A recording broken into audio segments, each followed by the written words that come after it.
Blessings and welcome to another episode of Heart on Radio. This is your host, Shauna Ava, and I would like to welcome our special guest for today, Kaleah Laroche. Are you there, sweetheart? I am here. Oh, good. Are you able to hear me okay? Yes. Perfect. I want to thank you so much for being here today.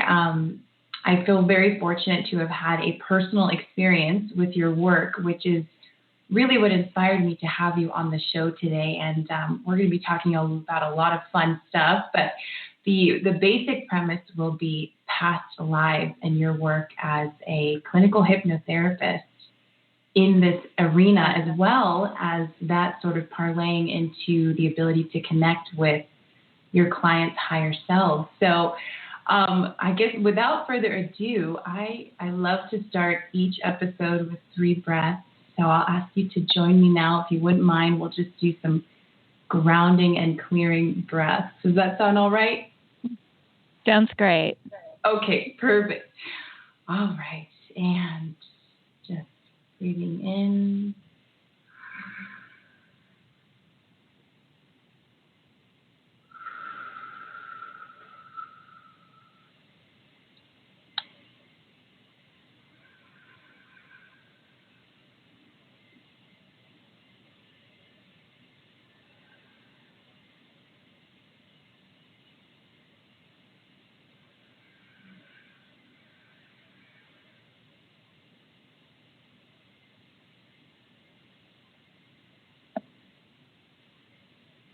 Okay. That is one of my favorite parts of the show. It's just getting that grounded, centered feeling. Yeah. So where shall we begin? I just want to open up with, again, thanking you for being here today. I know you are such a busy woman, but the work that you do is so incredible. It's so fascinating and transformative for people. And I know that you're a shamanic practitioner. You do clinical hypnotherapy. And among other things, you are also an author and a musician. And it's just, I really get a sense that you are very connected and that you are walking in your purpose. So I'm hoping we can learn a little bit about how we can each do that a little bit better. This story must have started somewhere. So I would love if you would share with us just how your journey began in working in this field. Well, in working in the field, I was 26 years old, and I was dating a man who was a smoker. And back then, I was still of the belief that we could change people. So I was pretty young, and I basically said, well, I can't be with a smoker. I can't, there's no way I would live with you smoking 3 packs of cigarettes a day. Ooh. And he ended up going to a hypnotherapist, and he came back after one session, a non-smoker, and he never smoked again. I ended up marrying him and having a child with him. And he said, you would be really good at this. And he gave me the information of the school that his hypnotherapist went to. And I was signed up with that school within a month and opened my own business at the age of 26 as a clinical hypnotherapist and a counselor. I was doing a lot of holistic counseling as well. So that's where I began. And I really began in the field of smoking and weight loss, eating disorders. I'd had an eating disorder myself as a teenager, so it was a natural migration for me to work in that field. And then as the years went on, my work really evolved as it tends to for anyone. It followed my passion, and I actually avoided past life regression because once you become a hypnotherapist, everybody asks you if you'll do past life regression. And I said, no, I really don't. I'm not into it. I said, I think this life is what's important, not past lives. So I never got into it. I tended to avoid that kind of work. But my work was always spiritual, and it became more and more spiritual. And it wasn't until I was introduced to Dolores Cannon. She's pretty world famous as a past life regressionist. When I was introduced to her work, did my passion finally kind of awaken for the past life. And that's where I started getting into that. Wow. Yeah, and sounds pretty similar to Dolores Cannon. I know she also started with the addictions. It seems where everyone started, and then it evolved into, she was just tapping into past lives, and she said, okay, let's just keep letting this roll. So I don't know if you had a similar experience where there were messages coming through that were like, well, this doesn't have to do with smoking. Well, I started, I did get a few past lives spontaneously, just as Dolores did, and I went with it. I worked with it. It's not that I didn't. And this was when I was young. But it was more that the spiritual work started happening more and more. I started working more with the, the higher self and the inner child, and more using hypnotherapy for deep healing purposes. I got away from working with smoking and weight loss as a primary focus, and started working more with recovery from abuse and helping people to find themselves on deeper levels. And, it just took more and more of a spiritual direction. Right. And so, it was just time. I think it was just time for me to go that next level. Mm-hmm. Absolutely. Well, it sounds like it. And I would love to walk people through a little bit of what a session is like and how you're able to tap into these past lives, because I've had the experience firsthand, so I know how it is. And for those who haven't maybe had that experience, it's a little unusual. You do, and this is probably a common thing that you hear. There are different levels of hypnosis or trance, and if you are not too deep into, I know there's like a light trance. Is that where you typically work? It's like a more surface level, and then there's the deeper level. But it can tend to feel like you're almost just making things up. You're going in trance and answering these questions. So I would love for you to walk us through a little bit of the process and how you can sense from your client what level they're at and what level you like to work at, etc. Sure. Well, of course, I always like to work at the deeper levels because it gets the conscious mind out of the way. But, I don't think it's so much our intention of the level that as a hypnotherapist that we take someone. It is more that each person tends to go to a different level. So when you're doing the induction, you're doing the relaxation, you're doing the process that we call hypnosis induction, whether I'm doing past life regression or whether I'm just doing healing work, I like to take a client to a pretty deep state, so that we're not fighting so much with the conscious mind. However, it's really typical when you go into trance that the conscious mind is still awake and aware and jabbering on and criticizing and analyzing and evaluating while you are doing the work, while you are going into hypnosis, while you are there. And so I usually let people know that, that oftentimes your conscious mind still is very much involved, and try not to pay too much attention to it because it still thinks it wants to direct the show and, kind of have control. It's really about having control. We don't like to let go of control. And so the deeper we go, the more that conscious mind kind of lets up, and the more we work directly with the subconscious mind. And so the process in which we take people there is a very, it's just really a deep relaxation process. I like to work with the breath a lot. That was really great to do those 3 clearing breaths because I I like to normally start my sessions with breathing. Now, I was also trained. I was trained with Dolores Cannon's work, Quantum Healing Hypnosis, and there's a specific induction technique that we use for her type of session, for the quantum healing hypnosis sessions. But it's all pretty much the same in that it just is really designed to take you into a deep state of relaxation, into a theta state. Okay. And a theta state is right before that sleep state. So you're not asleep.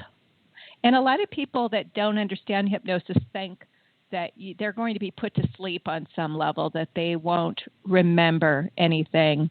And I'd have to say probably 80%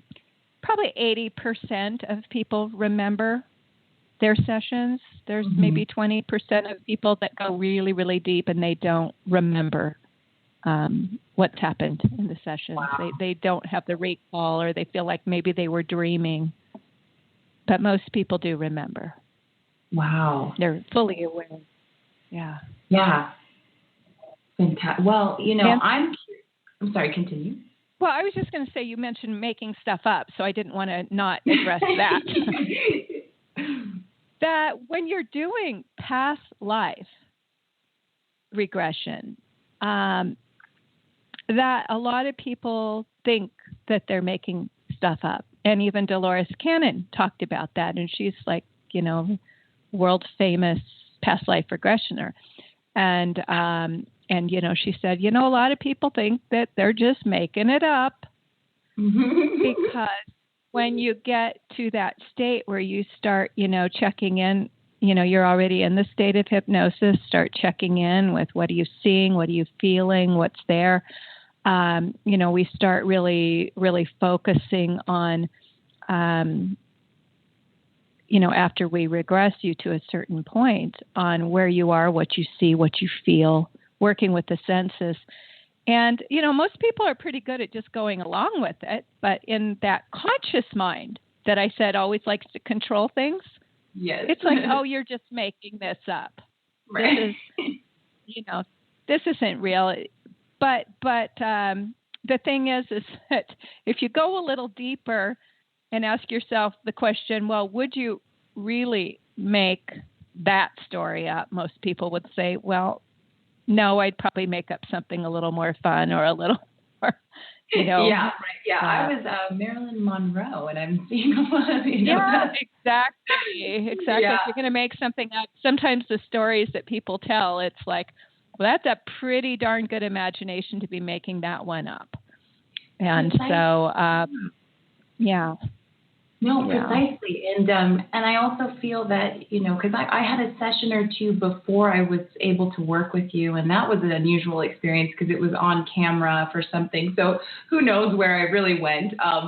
But, although my conscious mind was kind of saying, oh, it was just going to the first thing that I was sensing or thinking or feeling, although it felt a bit like making it up, at the same time, if you are responding with that first thought or feeling, then there must be some truth to that. Because why, that's, if that makes sense, it's almost like you're getting a hit on that random thing because it's probably not so random. And then in addition, I remember experiencing a lot of emotion. So I'm like, how am I sobbing through this story that I feel like I'm making up? I'm really just saying the first thing that's coming to mind or to heart or to my mind's eye. But I was really crying throughout the whole thing. So that, I guess, would be some proof in the pudding that maybe although your brain wants to explain away that you're just making this up, you're clearly not. So, I'm sure you see a lot of emotional reactions from people as they're in session with you. Absolutely, because the way Dolores Cannon teaches quantum healing hypnosis, it's really, she calls it. She doesn't call it past life regression. She calls it quantum healing hypnosis. And the reason she does that is it's beyond just past life regression. Just past life regression would, okay, let's just see what you were in a past life. Let's just see what you were. But this is about let's work on healing. Yes. The places you might have gotten stuck, that you didn't do completion, that you didn't get a full completion so that you could bring all of your energy and attention to where you are right now in this present experience, that we leave parts of ourselves behind in these traumas, the traumas of the past, the traumas that our spirit that has journeyed through so many different lifetimes and experiences, not just lifetimes, as you know from your own experience. And not that I remember everybody's session, but not everybody goes to a past life. Sometimes they go to in-between. Sometimes they are on other planets. Sometimes they're having a stop off at a resting place and just kind of in that beautiful, sweet, oneness. Yes. And so people find themselves at all these different places along the journey, along the timeline. Yeah. Now it may not be a past life. Yeah, no, I'm curious with I love that the intention is for healing, because why else would you go and look? It's like, you want to go have this intention with healing and transmuting so that you can clear whatever may be on replay in this lifetime. And when it comes to healing, say, because I know it's been said that people can say they always suffer from a back pain, and they're like, what is this? What is this? They'll go and have a therapeutic session, a regression session, and they'll find out they were maybe killed that way in a past life. I'm wondering how you've seen in your work the healing. Is it like an instantaneous thing? Is it with several sessions? Is it just these people they have this session and lo and behold, it just slowly, that pain starts to alleviate? How does that play out? Well, it really depends. Now, the idea here is that each soul is here for a purpose, and each lifetime has a lesson and a purpose. And so one of the reasons that we go back is because if you did not complete a lesson or a purpose in a past life, of course, you're going to have to repeat it. You have to do it again. And so it's really good to understand what the lesson and the purpose is. And so if a trauma in a past life, say for when I did a past life session myself, when I was in that place having a session, I was hung in one of my lives. And this life, I've always had a really funny stuff around my neck. Don't touch my neck. Don't wear turtlenecks. Don't wear chokers. Don't wear, I don't want anything on my neck. So I have weird stuff around my neck. And so, you can have these things that carry over. It could also result, say, in neck pain or, reoccurring stuff around the neck, reoccurring fears. So that's just one example.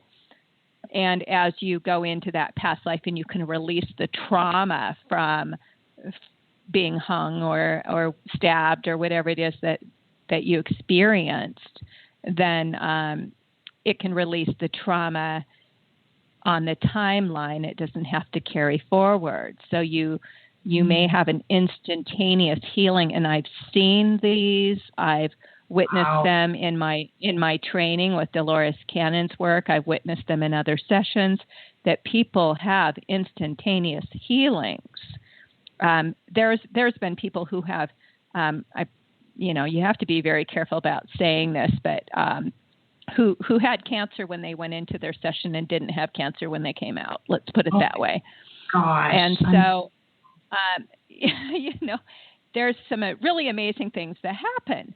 But when people come in with the expectation, so say somebody comes in and they've got a serious physical issue and they come in with the expectation, okay, I want to heal this issue with hypnosis, it's okay to come in with the intention. However, if your life purpose is involved with why you're experiencing that issue, meaning you need to learn from it in some way, you need to learn to be still, you need to learn to be quiet, you need to learn to be humble, whatever it is that you need to learn, and that physical ailment is teaching you, then it probably is not in your highest and best interest that it be immediately removed. So what your higher self will probably tell you, and that's the second part of the session that I do that we can talk about in a bit, but we work with the higher self too, and the higher self will say, well, she needs to learn to do this, and when she does this, then the symptoms will start to go away. Or she needs to get this lesson, and when she gets this lesson, she won't have a need for those symptoms anymore. And sometimes she needs to learn something that she's already learned or that she's integrated in the session. And so the hypnotherapist will say, well, is there any longer a need to have these symptoms? And the higher self will say no. And so then the therapist will say, well, can you remove them now? And, the higher self will say, yes, we can. So it's really funny that you really have to ask directly sometimes. Would you please remove these symptoms? Yes, we can. And that happens. And I've had clients that have reported back to me that they had a symptom when they came in that was no longer there after the session. Wow. That seems to be so much of the theme with spiritual work is simply asking you to ask for guidance, right? To ask the angels for help, to simply ask and know that they are there as backup, they are there as your squad, your entourage, ready to jump in, and you simply just need to ask. So I love that you touched on that because, whether it be, I think, aloud or internally, asking is asking you shall receive. Yes, because we're dealing with the law of non-interference. Right. So they cannot interfere unless asked. And that's why I tell everybody, you want world peace, ask. Ask for interference. ask for all the beings out there that are watching over us to help us to usher in, world peace, because that's the same. It's not just for personal, it's for global. Right. We have to ask. Yes, I love that. And so when you're, just to touch on the healing a bit more, when you're in there and say you like for you, I'll just use your example, you're in there and you saw yourself being hung. Now, was it simply by seeing that maybe on a subconscious level, you were like, oh, now I know why I'm freaked out about the neck. Okay, clear release. Or do you actually go in and sort of rewrite that timeline or where you no longer were hung or you change things on like a holographic kinetic level? Well, for me, it wasn't really about neck pain because I just was touchy about my neck. So I didn't, that's not what I needed to clear. For me, it was that the backstory of being hung was that I was considered a witch because I was practicing herbs. I was working with healing herbs.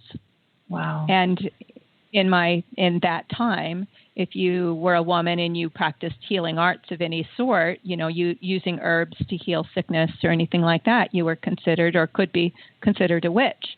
And that would mean, those Inquisition days that yes.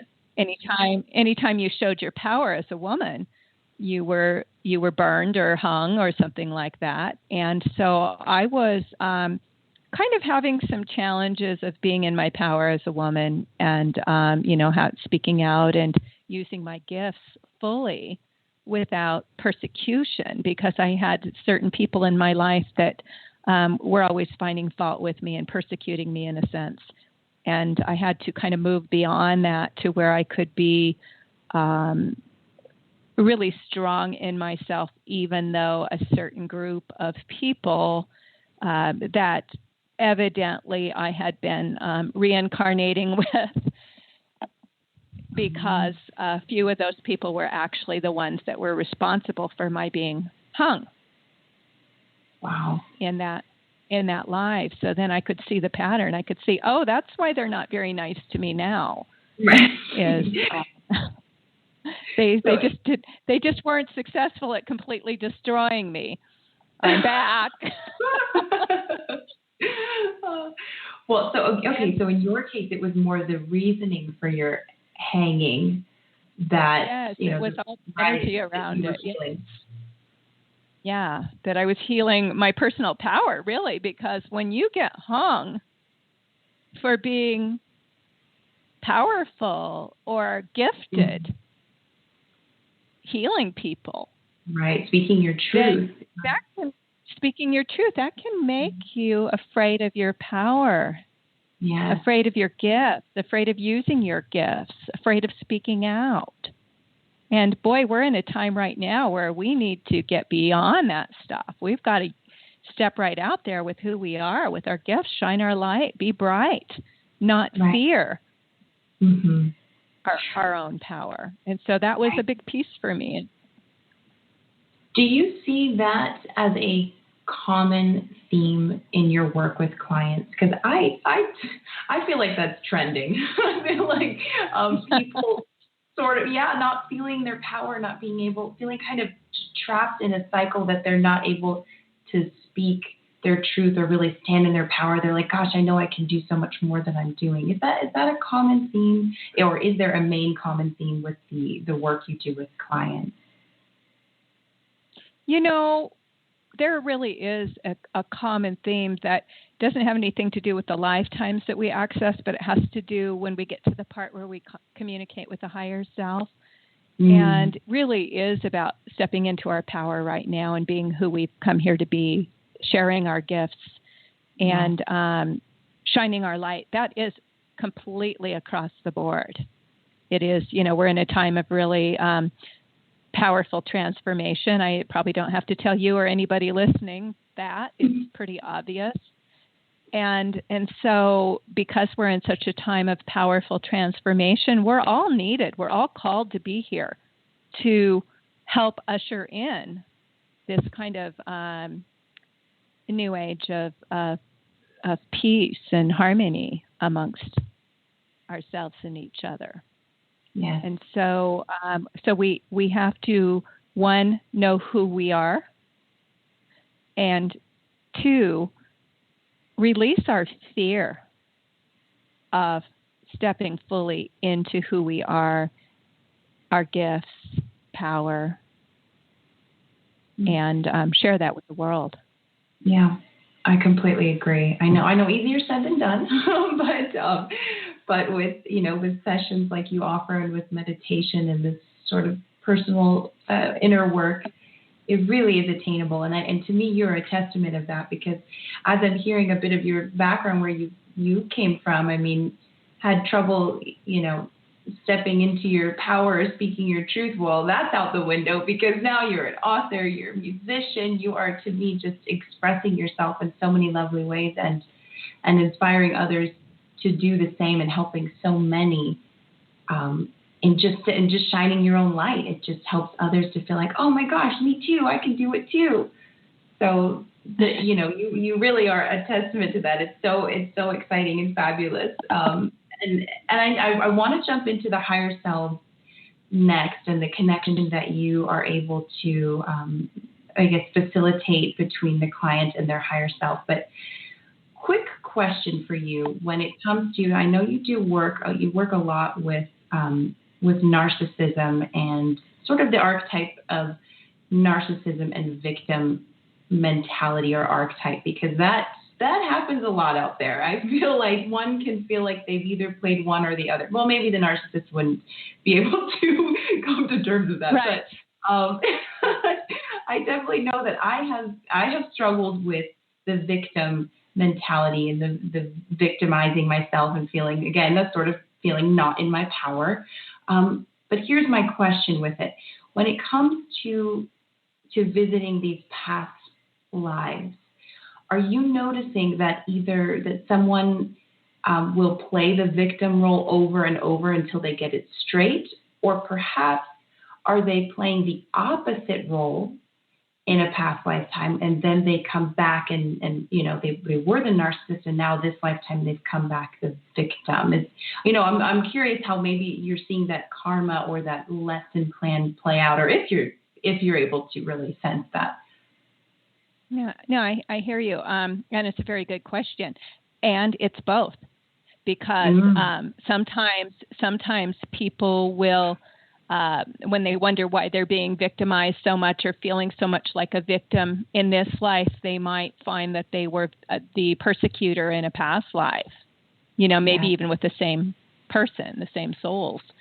And so now this life, they have to be on the receiving end to see how it feels in order to kind of bring that into balance, to learn compassion and the things that they need to learn from being the persecutor.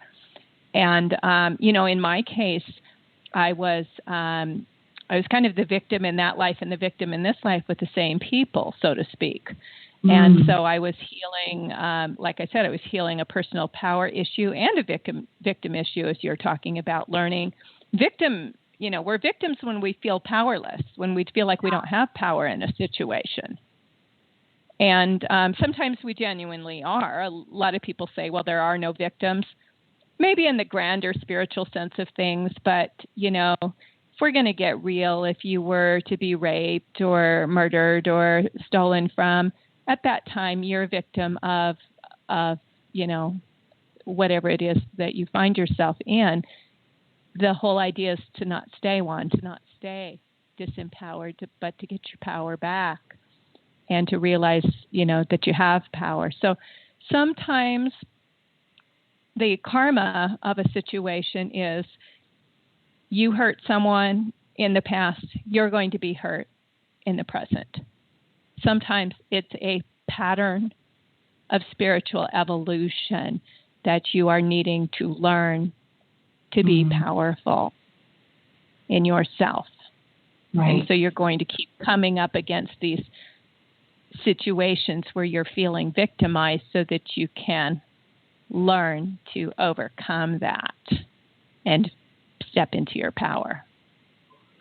Right. Okay. How would you say that you worked on learning to overcome that? I love giving people homework. If this is touching on anything that it resonates with people personally. How would you say that you sort of overcame that? Well, for one, understanding that on some level that we choose to be victims.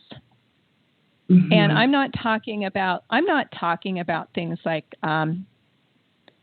rape or, some real violent crime kind of stuff. I'm talking about, because I work more in the field of abuse. When you're someone that finds yourself in one abusive relationship after another, there's something in your makeup that is drawing you towards the abuser, because there's something you need to heal in yourself.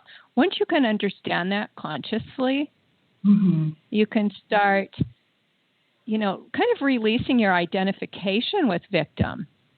I don't know what it is. I always find myself with these guys that treat me bad or whatever. That's a common theme for women.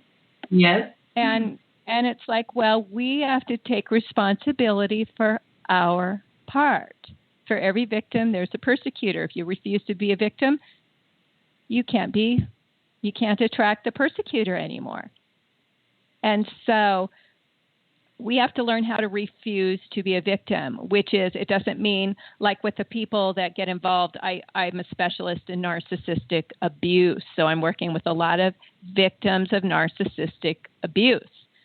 And I get a lot of people that say, well, how can I stop attracting one narcissist after another? And it's like, well, you have to stop being a victim. How do I stop being a victim? Well, for one, when you've got to look at the kind of disempowering behaviors that cause you to be a victim. If somebody starts treating you badly, why do you stay? Why do you continue to accept that? And it's usually a feeling that you have within yourself that you're not worthy or not good enough or something's wrong with you. And these are the, so you attract somebody that treats you like there's something wrong with you, like you're not worthy, like you're not good enough. And so that button keeps getting pushed over and over and over, and it just further, causes that feeling that I'm just not good enough and, there's something wrong with me. So we have to work on a really deep level to kind of purge those programs that say there's something wrong with me. I'm not good enough. I deserve to be abused. This is the best I can do. And once you really start understanding that and start developing self-respect and self-love and self-worth, then when somebody comes into your life and treats you badly, right there on the spot, when they start treating you badly, you'll say, no, thank you, and leave. And that's where you start changing. It's not that suddenly magically you're in a different place and you absolutely don't attract somebody like that anymore. Sometimes you attract somebody a couple times just to learn how to say no, thank you, I don't want that anymore. I'm not going to allow that anymore. You need to treat me with respect or you need to leave. And so that's where we start taking our power back. Right. Okay. So simply by being consciously aware that you are buying into that archetype, so to speak, and changing the way you respond to these triggers, that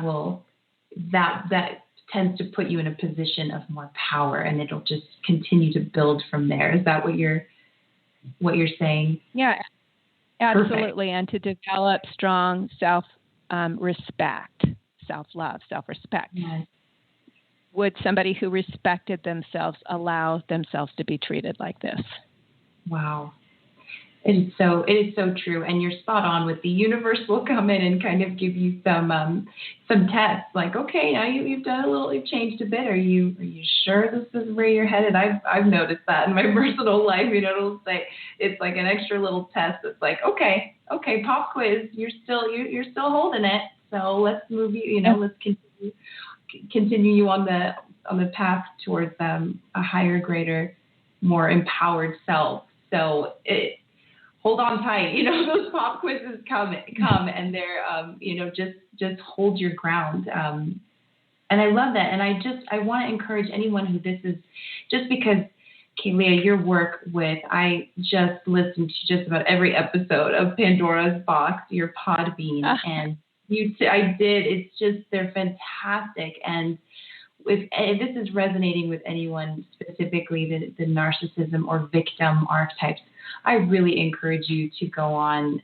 there and take a listen to some of this, because it's really it's fascinating, whether or not it's even something that is you're experiencing in your life.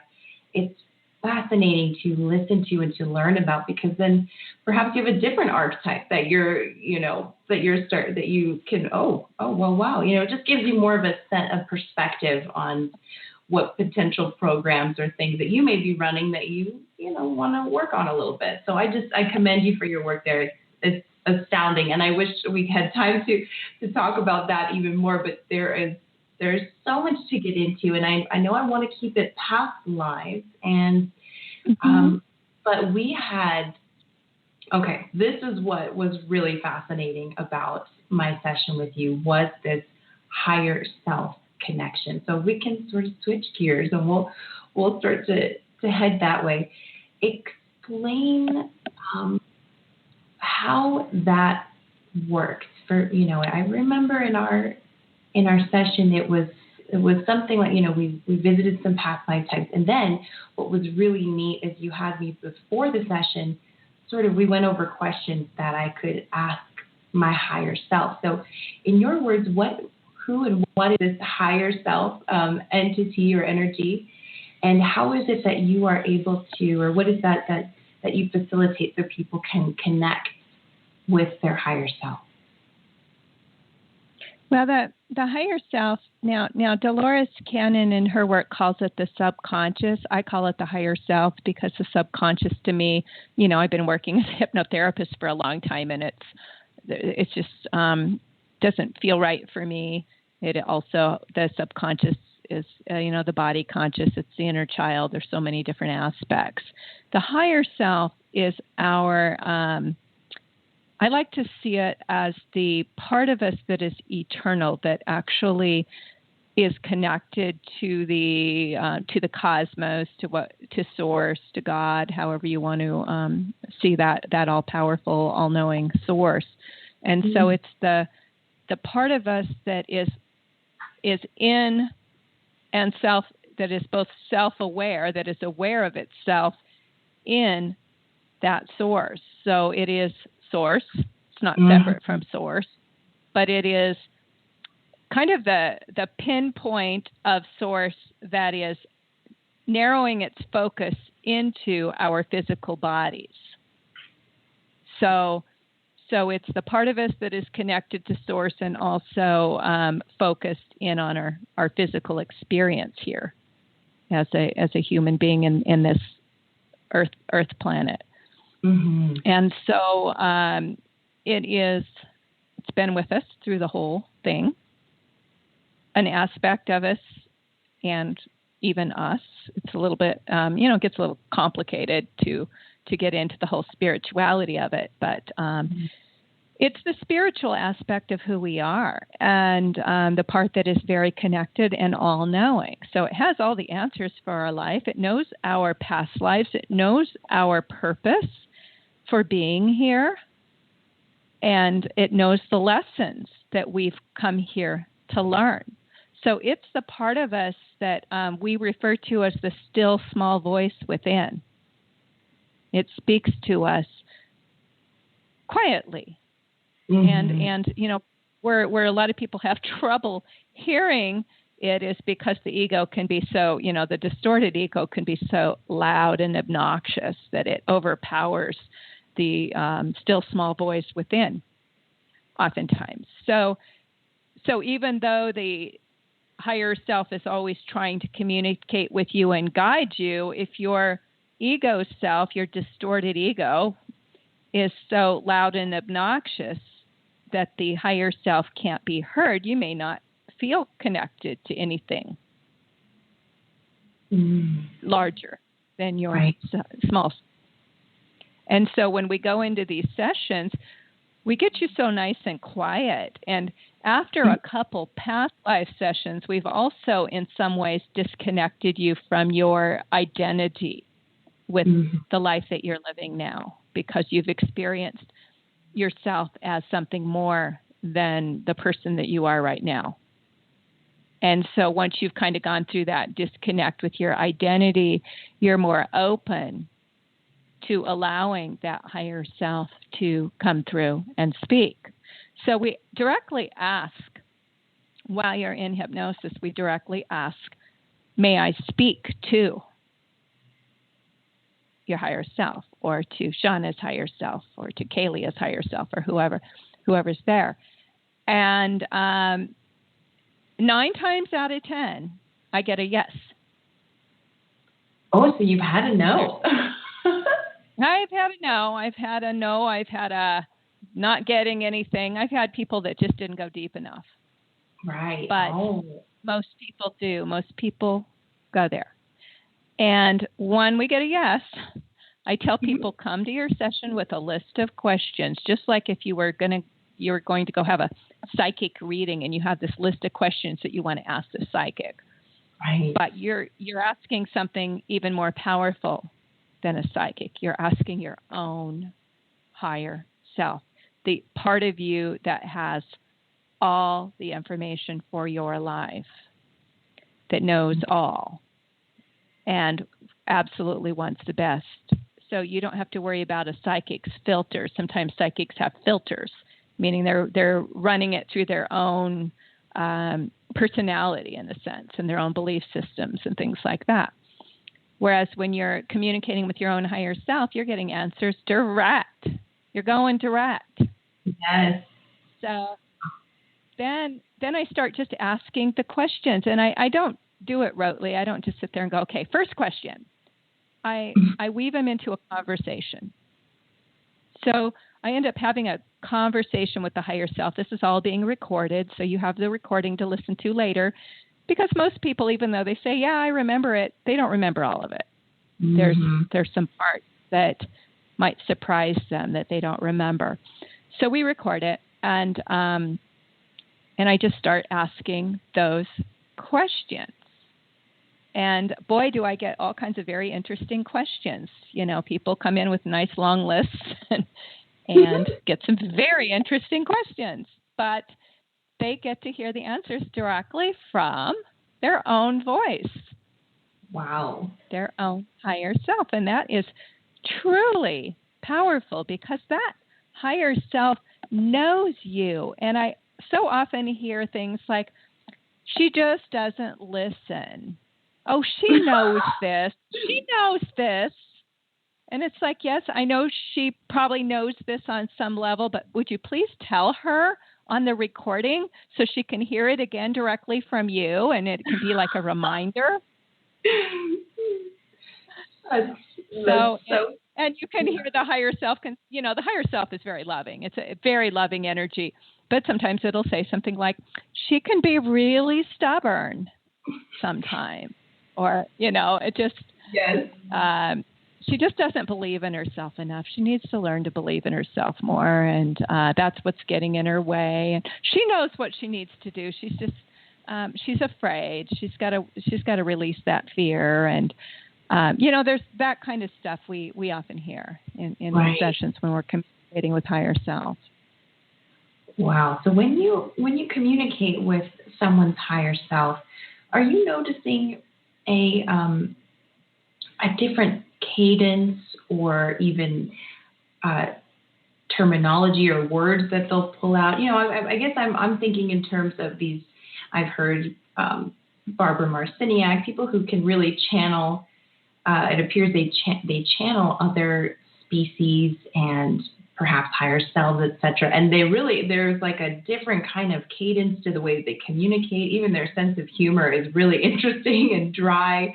So I'm wondering if you notice anything when people start to communicate to the higher self. Does it sound different than when they're responding to you in past life questionary terms? One thing I notice is that it tends to be much stronger, much more, you don't have, you've got an all-knowing source here. Mm-hmm. And so confident. It is direct. It is in its power. So usually when I ask to speak to higher self, it's a powerful presence. And, it can be very, very direct and confident, and can have a sense of humor. Everyone's going to be a little bit different. Not everybody's higher self, of course, is going to show up the same. But but one thing I do notice is a real assuredness. May I speak to higher self? Yes. And just very direct. So she's having this problem. Why is she having this problem? Because she does, it's just very confident, very straightforward.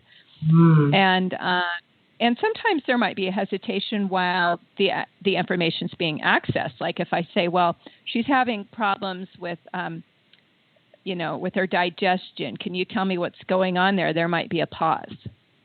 Right. And it's like, well, do I need to ask again? Or there'll be a pause because, she's actually doing a body scan. Oh, that's interesting. I'm wondering if you feel, if there is any type of palpable energy difference that comes into the room, perhaps that you sense during that time. I'd never really thought of it like that before, but now that you mention it, yes, because I get so excited. When I'm communicating with higher self, it's like I've got a direct line to God. I'm like so excited. So my energy, is feeling the energy of this higher self, and just so excited.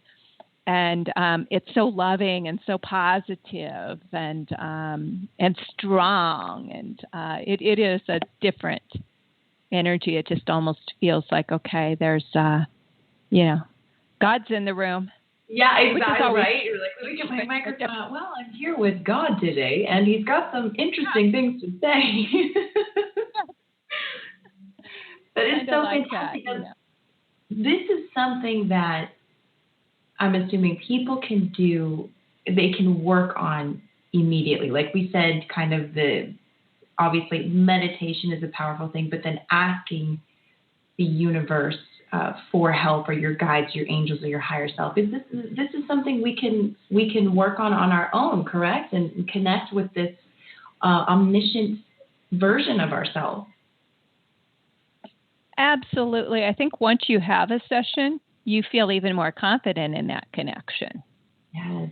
So even though, we can say, anytime you want, communicate with that higher self. When you've actually got your higher self on tape and you've had the experience of how it feels and how it shows up and what it says, then you start to recognize the voice in your waking reality from day to day. So when you talk about the cadence or how it sounds, once you kind of hear that through having a session, then it's like, oh, I can hear that voice saying, you know what to do. Mm-hmm. That's my higher self. You know what to do. Just do it. You can do this. You got this. And you can start recognizing that voice and recognizing it as the voice of love, the voice of higher self, and be able to distinguish it from what I call the distorted ego, because our ego isn't very healthy, because it's a collective ego. It's part of a collective ego that's part of dysfunctional and narcissistic society. Mm. So the ego can be pretty harsh. It can be very controlling. It has a lot of stake in you playing small, because it keeps you safe that way. If you don't come out of the box, then nothing can happen to you. So since the ego is trying to protect you in some distorted way, it wants to keep you in the little box so you're nice and safe. And so then you're not going to be in your power. You're not going to step out. You're not going to speak out. It's the voice that says, don't you dare step out there on that stage. People make fun of you. They'll ridicule you. Mm. Who do you think you are to go out there? That's a voice of ego, where the voice of higher self is, I know you're scared, but this is why you're here. Mm. Step out there. We're with you. You're not alone. You're never alone. Yes, it's like a tender, loving but firm parent. That's the sense that I get. Yeah, and having had a chance to have a session with you and experience my higher self coming through, it was also interesting because it was almost as if this higher self was trying to find words within my vocabulary. It was like, trying to explain concepts that are so large that we perhaps don't have our heads wrapped around, the vocabulary to support. And it's like trying to find these words that Shauna doesn't really know yet at this point, or conceptualize it on a scale that I could understand. Yes. Absolutely. That happens all the time too. That kind of lost for words. And sometimes the higher self will say, I can't find the words to say what I want to say. It's almost like it gets a little frustrated trying to fit into the human language or the English language box. Right. It's like it's trying to find the words, and it can be a little challenging because we are very limited. We're very limited here. Oh, we are. It's so much of the more you know, the less you know kind of feeling. It's like there's just so much. It's so vast out there, and that's why I think discernment is such an important part of it too. It's just read what you read and research and go within, and then decide for yourself what really resonates, and let that be your navigational system. Absolutely. Yeah, that's Wow. the whole idea, is you got to stay connected. And when you're connected with that higher self, that is being connected to yourself. That is being connected to the part of you that's going to say, yes, this is true. This is true for you. Mm-hmm. And, or we'll say, no, this doesn't feel right. Right. And I want to thank you so much for mentioning the way you put it was like a collective ego. That really hit me. That really did, because, it you're like, gosh, why is this thing so out of control? Personally, I have one of those egos that'll maybe beat myself up a bit more. And I'm like, well, what did I do to you, man? Like, how'd you get so out of control? And to hear that it's a collective experience, it's a oneness. So to hear that perhaps this ego is something that was built out of a collective program or consciousness, well, that makes me feel a little bit better. Well, yeah, the collective is pretty repressed in a lot of ways. So if you start to come out of repression, if you start to step out of the box, you know what I'm talking about, the box that kind of society fits in, that we do things a certain way, things have to look a certain way. We don't do this, we do this. So there's a collective box that society fits in. And if you start to step outside of the box, it's kind of like, if you've ever heard the analogy of the crabs in the pot, as one crab tries to crawl out of the pot, the rest of the crabs pull it back in, because, it doesn't want that crab escaping. Wow. And so we kind of have that happening with our egos, is that, the collective ego doesn't want you to escape the box. Right. Paradigm that most of society is in alignment with. Wow. That is, it's pretty interesting. Yeah. No, I like that analogy. But if we're here, we are strong enough to come here and work on this exact timeline. And it feels like we are all working towards fighting that sort of earth plane or third dimensional ego. We are like a huge crusade in this awakening to transmute exactly that. So if you're feeling it, someone else is feeling it. If whatever you're going through, there's someone else in the world who is feeling that exact same thing. And there's so many people are talking about the ego, like Eckhart Tolle and Marianne Williamson in the Course in Miracles and stuff like that. Some people paint the ego as this evil entity, and it's not really. It's just unconscious. Really, the distorted ego is just not aware. It's trying to keep you alive. It's trying to keep you from stepping out in front of that bus or jumping off the building. It's trying to keep your physical body alive. And so part of the keeping you in the box is, maybe as a child, when you started to step out in the box, you got pulled back in because, we want you to be a normal child, or we want you to be seen and not heard. If some more unconscious or abusive energies are present, don't speak, don't talk, don't be seen, don't be heard. You get all these messages. Yeah. And so that the ego kind of just takes over, because you have to do what your parents want you to do if you're going to survive. You have an awareness as a child. If you step outside of that box, you're not going to survive. Or if you have your parents' disapproval, you may not survive. So you have to keep your parents happy. So you're going to stay in that box that they want you to be in. And so the ego kind of takes over, and for your survival says, you're going outside of the box. Danger, danger. Don't do that. So it's not that it's bad or evil, but it's just trying to protect you. And so you have to learn how to work with it. Yeah, I'm being brought back to high school here. How many of us felt like they had to survive high school in some way or another? Yes. To fit in, to wear the right clothes. I mean, I remember thinking, like, Mom, if I have this skirt, it's so, everyone's going to think I'm cool once I wear this skirt. I mean, just such silly stuff. And that's, oh gosh, child, that's a whole other thing. But truly, as we develop in our childhood, we can really sort of cripple ourselves with some of the programs or things that we did that we thought to keep ourselves safe that just don't serve us anymore. And well, nowadays it's how many likes are you getting on social media? That's a big thing even amongst adults. It's like, how popular am I to the social media? Yes. That determines my worth and value in some way. And so there might be fear to speak out. Of course, you do see a lot of speaking out, but for people that can experience fear of speaking out and saying how they really feel, because it's so easy for somebody to post an opinion now on social media.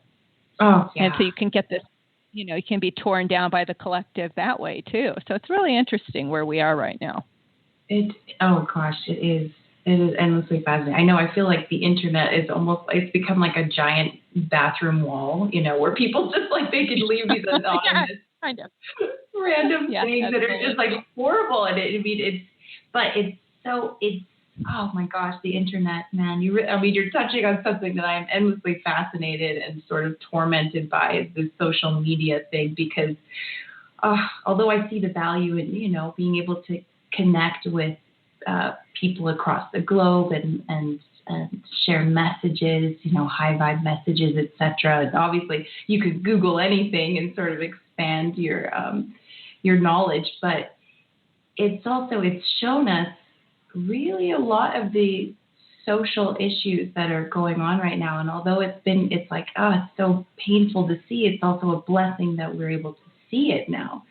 So I don't know. It's kind of a giant mirror. And if we're not liking what we're seeing here, and now's a great time to go ahead and make some adjustments.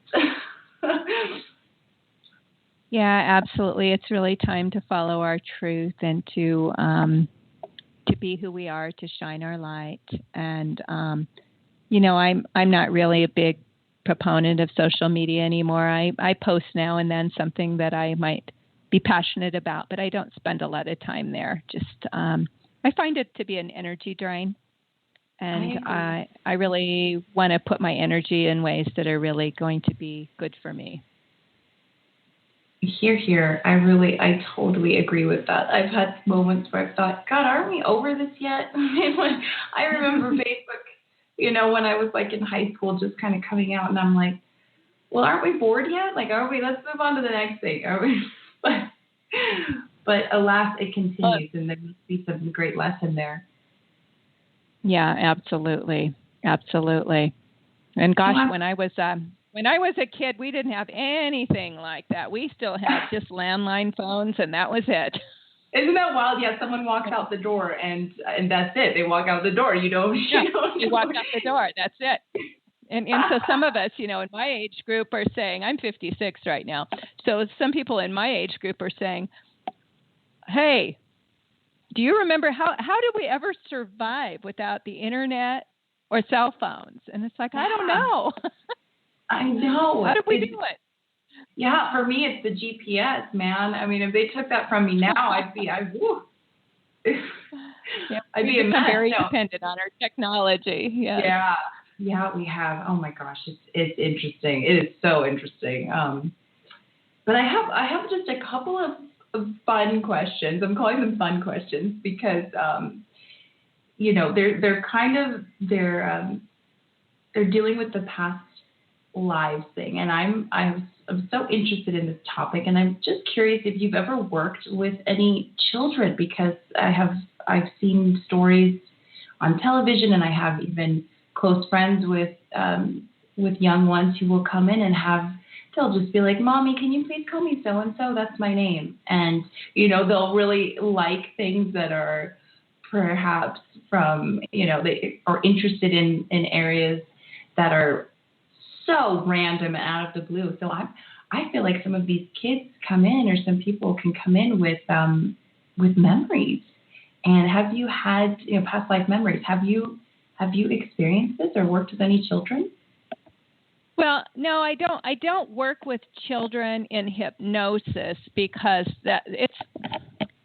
it's not really a very professional thing for me to do. It's right. Yep. Working with kids, but I'm very, very aware that kids come in with their memories, a lot of them, and even more so today because of where we are in our evolution, that a lot of kids are coming in fully awake now, fully aware of who they are.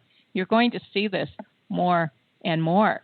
See, my son is 26 now. When he was little, he was talking about, this whole scenario, just like it was yesterday, of a past life. I mean, I know it was a past life, and he would talk about he'd tell me the story, and I'd ask. Of course, I was curious way back then too. Like, I'd ask questions, and he would just tell me, almost like a young adult. I mean, he was talking like an adult. He was 3 years old at the time, 4 years old.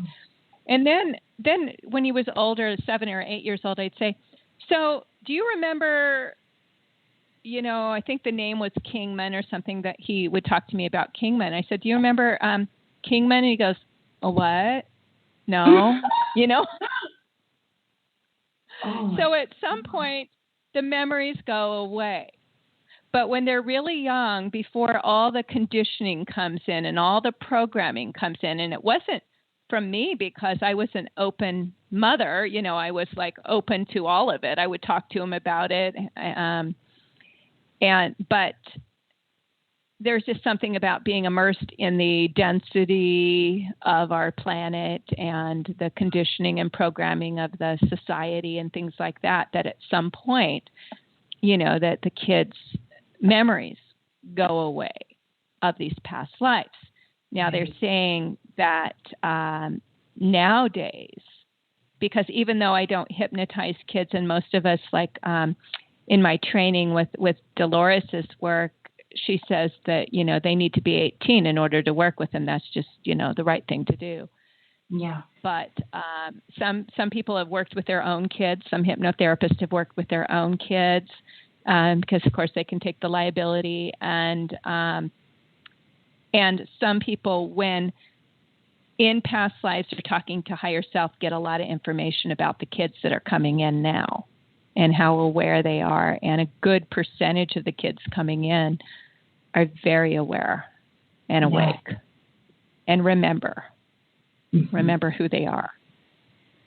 Oh my gosh, that is so exciting, and to me, it's really evident in a particular film is coming to mind, Logan, which was kind of the story of it's like an X-Men story. It's about I can't think of his character name right now, but it was Logan, and they had probably 15 kids in there, and I'm talking 8 to 12 years old.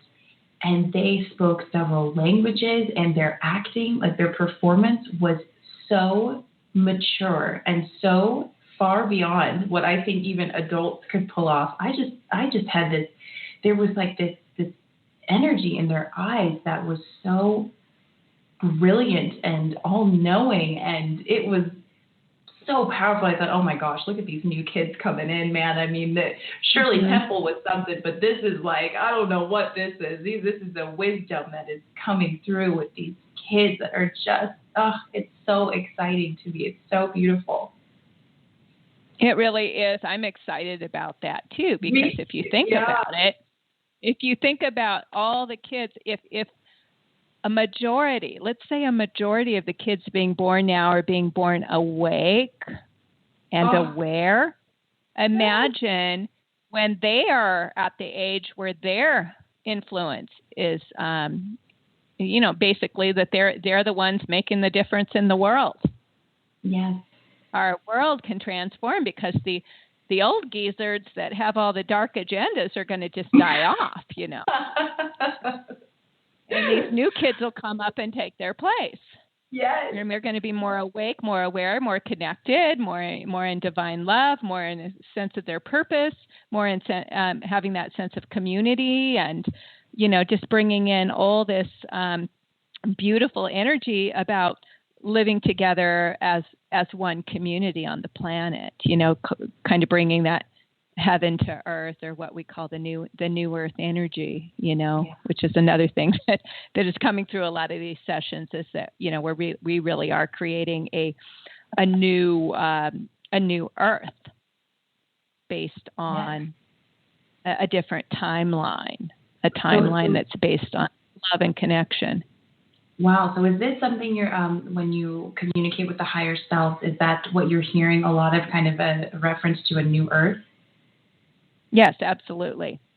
Several Wow. of my clients have talked about it, but also Dolores Cannon has a whole book on it, the New Earth and the 3 waves of volunteers, she calls it, because she said that that basically there are 3 waves of volunteers, which are souls that volunteered to come here to help usher in the, basically the new Earth, or some people might say to help transform the planet, but that's kind of what we're doing. We're transforming it to a new vibration of consciousness.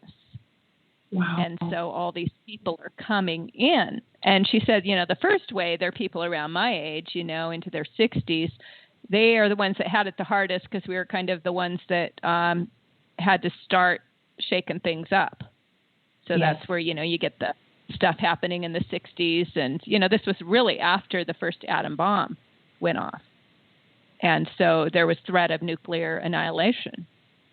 And it's like, okay, Earth's in trouble. Put out the call, who wants to help? And all this foolish angelic souls up there are like, I will. And then we get down here and it's like, what the heck did I do? So, we didn't realize how dense and heavy and how difficult it was going to be. But then the second wave comes in, and there are people that are in their, say, 30s and 40s now, and they're more they're just more bright lights. That the second wave of volunteers are more bright lights. They're here just to, they don't necessarily have to do anything to make a difference. All they have to do is be. Wow. And, what they do is their own choice, but just in their presence, they're making a difference. And then the third wave, encompasses the children that are being born today all the way through children probably in their 20s. And, the beauty of this is this third wave is what Dolores was talking about, these awakened children, the ones that are coming in awake. So, but they are coming in with a purpose, not just awake, but because we've kind of paved the way, because we can accept the awakeness now, where we couldn't have if it were in my day. I would have maybe been considered insane, and some people consider me insane now. So, but the little kids now, we've paved the way, and so there's so many people that can embrace this awareness now coming from the children. Exactly. It's really exciting.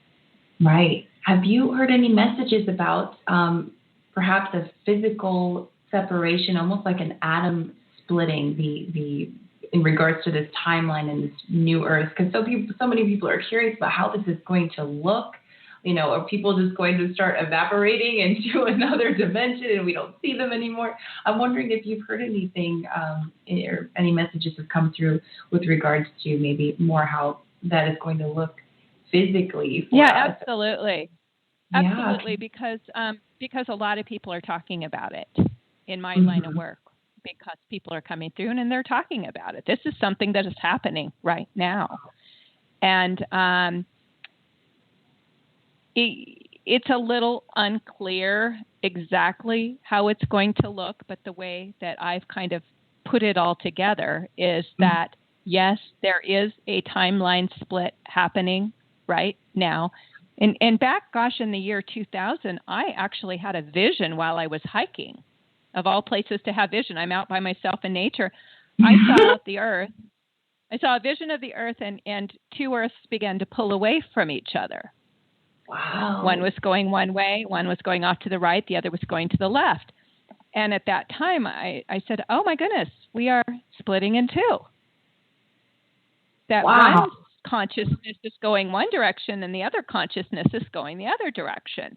So those that are choosing to live in lower level consciousness, that are choosing not to evolve, that are choosing not to be accountable or responsible, that are choosing to be, in aligned with that dense narcissistic energy, aren't going to make the leap to the new Earth, because that energy is the energy that's dying off, that's falling away, that can't go into the new paradigm. However, according to Dolores Cannon, who writes about this and has had thousands and thousands and thousands of past life regressions where people talked about this while in trance. Oh my gosh. That she said that, you know, the people that are choosing to stay in that dark energy, that dense energy, will continue on and live in the world that they've created. Mm-hmm. And those that are going to the new earth energy will continue on and live in the world that they've created. So the question is, well, how will it look, though? I mean, are we going to still see those people? Are we still going to interact with them? Are we still going to be on the same planet? And the thing is that we're actually going to be in a different dimension of consciousness. And right now, different dimensions are all happening at one time. Well, it's always the case, but we can be living in 5D consciousness, and still be occupying what seems to be the same planet. But we may not be, because it's very possible that if we actually follow our spirit and we align with the people that we feel good with, that we feel safe with, that we feel valued and loved, and we start really just only aligning with those people, and like I say, respecting and loving ourselves enough to say no to the energies that are destructive in our life, that those energies begin to fall away and they cease to be part of our reality. And they just are no longer part of our reality. And Dolores says, well, you know, you just won't see those people anymore. They just won't be part of your world anymore. And it's like, yeah, but I know I could pick up the phone and call them if I wanted to. You won't want to. You won't want to. And a lot of the stuff we see on the media that is really dark, that's why it's so important to unplug from the media, because that keeps you in fear. And fear is a lower level density energy. Right. You don't want to go there. Yeah. You want to go to the evolving world. And so don't get caught up in all the drama and the trauma and the things that are going on in the planet, because that could be happening in 3D when you're actually moving to a whole different vibration. You're just able to be aware of it right now. Yeah. And at some point, you just won't be aware of it anymore. That is so well said. I love that. I love everything. And what a powerful position to be in. And again, it just comes down to this choice. And if you're just continue making that choice that's in your highest interest and the highest interest of others, and you just keep on keeping on. It's so awesome. It's so awesome. I'm loving it. It is. It's exciting. Thank you. I don't want to keep you too long. I know you are so busy. And again, I appreciate you spending this time with us and sharing your wisdom and your light and your service. It's incredible. It's so inspiring. I just have another couple questions that are just kind of interesting little tidbits something you've experienced. I'm wondering if someone, perhaps there's been a situation where a person has tapped into a past life and it was able to awaken a special skill, if there was a skill that was returned to them. Does that make sense? It does. And actually, I do remember at one or two sessions like that where there was something, a special skill or ability that's basically been there all along. Right. I've had sessions where someone became aware of themselves, like as a shaman, in a past life, and had all these abilities as the shaman, and their higher self is like, yes, you have these abilities. Now you need to start using them. Oh. And so that kind of thing happens where one may not be aware that they have these skills or abilities or talents. And, they have a past life in which they were, had all these gifts and all these abilities. Well, those don't get lost. They just get forgotten. Right. You know, you think about the little children that are these music prodigies that are playing the piano at 3 years old like nobody's business. You know, that's a past life talent that brought forward. Exactly. And would you say that it's almost, you know, your past lives are almost plugged into, the memory bank is almost plugged into your DNA, or on a cellular level as well? Yeah, all the memory is available to us. Well, we actually go through a veil of forgetfulness. So these talents and abilities are available to us, but we may not remember them. So at some point, you may feel a draw towards something if it is to serve you in this life. If it's not to serve you, it won't come through. So I was a dancer in a past life. I know it. In fact, people tell me, you were a dancer in this life. They think I am a dancer. The way you stand, the way you walk, the way you carry yourself. You know? And it's like I had dreams and memories of being a dancer. Ooh. But I don't have a desire or a draw to be a dancer. I'm so busy. How could I possibly be a dancer too? You know, it's like there's no way for that one to shine in this life. But yeah, well, it's, you know, it sounds like you experienced that, you mastered it, and then now, you know, on to new things to learn, new adventures. On to new things. Yeah, right. But we could still, you know, bring, and for example, the herbologist. I was an herbologist. Well, I'm not an herbologist in this life, but boy, I'm a vegan cook, and I make food. You know, it's like I love to cook. I love to create. I love to, you know, do the alchemy in the kitchen, you know. And so that's probably pulling through from this experience of mixing things together and creating something beautiful and delicious. So, so we might pull through parts of a past life or parts of a skill or talent that we had that is useful and will serve us in this lifetime. Okay. Well, that makes sense. Yeah. Okay. And then my last question here is whether you have tapped into some alien past lives. Oh, yes. Oh, I knew the answer would be yes, but I had to ask it if you have any kind of anecdote or fun story. I know, I would love to hear that. Well, first of all, alien is simply a being that is not from Earth. And so in a sense, we're all aliens. Yeah, I know. It's so funny. That term needs to be like rerouted, reworded. Yeah. Yeah. But, you know, the alien is basically what we would call an alien life is basically a life lived on a planet other than Earth. And there are many, many, you know, I've had experiences with this, and of course, Dolores Cannon's written tons of books, and her convoluted universe theory, she has one, these are big books, a lot of information, and it really stretches your brain, but she has one book that is all about lives on other planets, that past life regression she's done where people have had lives on other planets. And so it's very, very common that in our dance through the universe that we've had lives on many different planets, and some being very dense, some having physical bodies, some not having physical bodies, but more light bodies.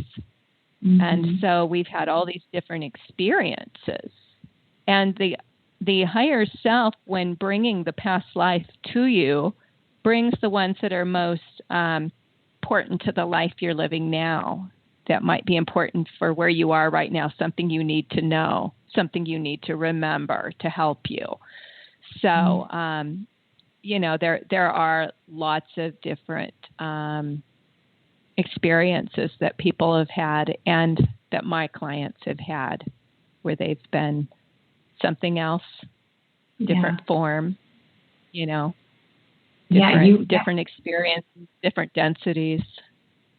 Yeah, together we tapped into my own kind of lifetime is that I was just a constant spinning that I was feeling within my body. And it was like, I could only explain myself as feeling like a ball of light and just sort of like float, almost like these orbs that you catch in photos. Yes. And yeah, so you and I tapped into that together, and that was really unexpected and sort of fascinating. So I know all types of different life forms and experiences and universes. Even I remember Dolores Cannon talking about, oh yeah, not only other planets, other universes, Yes. on and on. So we're just a little teeny little blip on the radar of the cosmos. And, sometimes we think this is it, but there's so much more. And I love the thing is that we are consciousness. And when you were in that ball of light, you were still consciousness. You were aware. You were, probably really blissed out, because when you, when you're a ball of light, you're just so connected to the oneness that you're just kind of a bliss ball, really. Totally. Yeah. And some people are even planets. I mean, that's another kind of weird thing that you don't think of yourself as a planet, but were you a planet? Were you one? I was. You were the planet. I think you're recalling my session. That was the very first thing I said. Well, you were one of many, because there's a lot of people that experience themselves as planets. Wow. Oh my gosh. Yeah.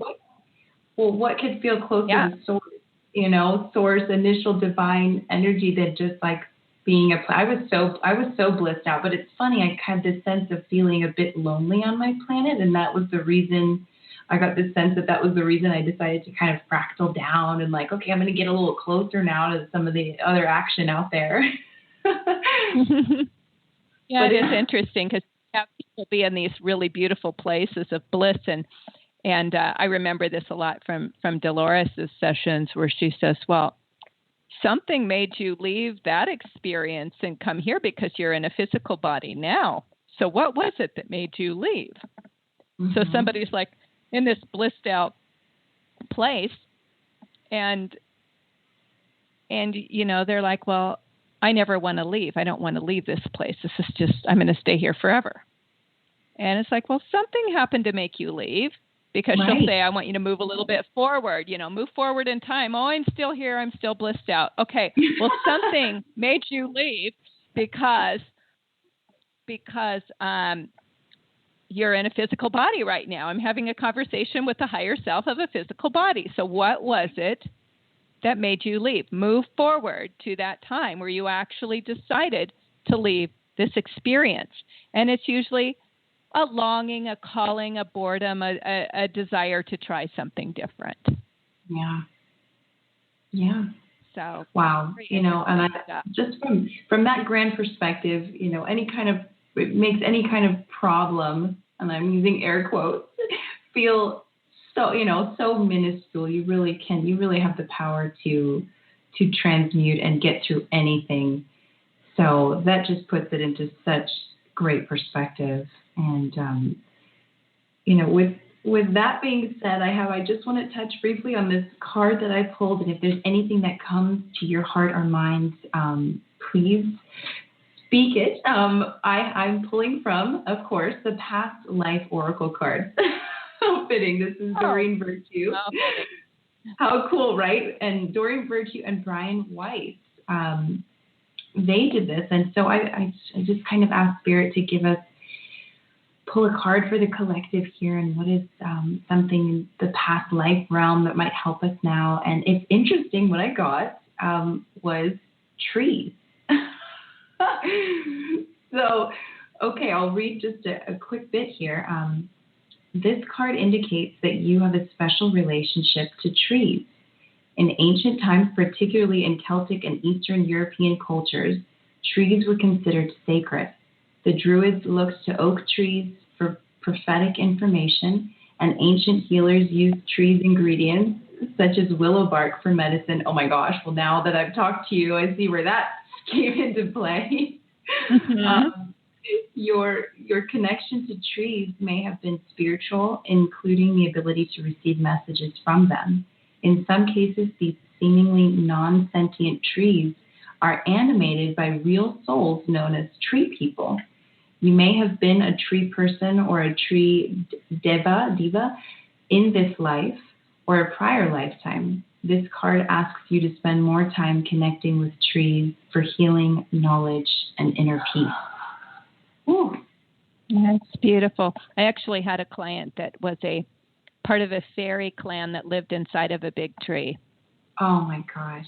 So that's very interesting. But the one thing I would just say is that all of life is sacred and everything is alive. Yes. And it's important to realize that and to work on feeling your connection with all living beings.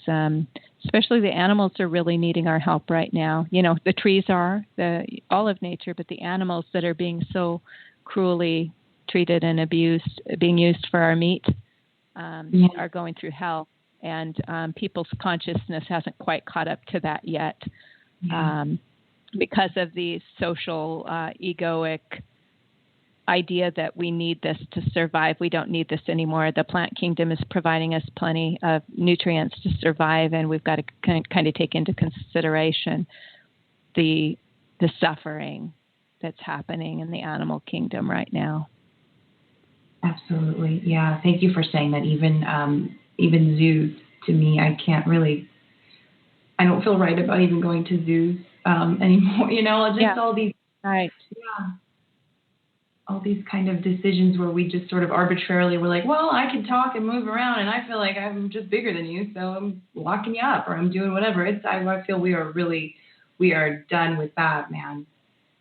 Well, the narcissistic society is crumbling. It's the one that's going away.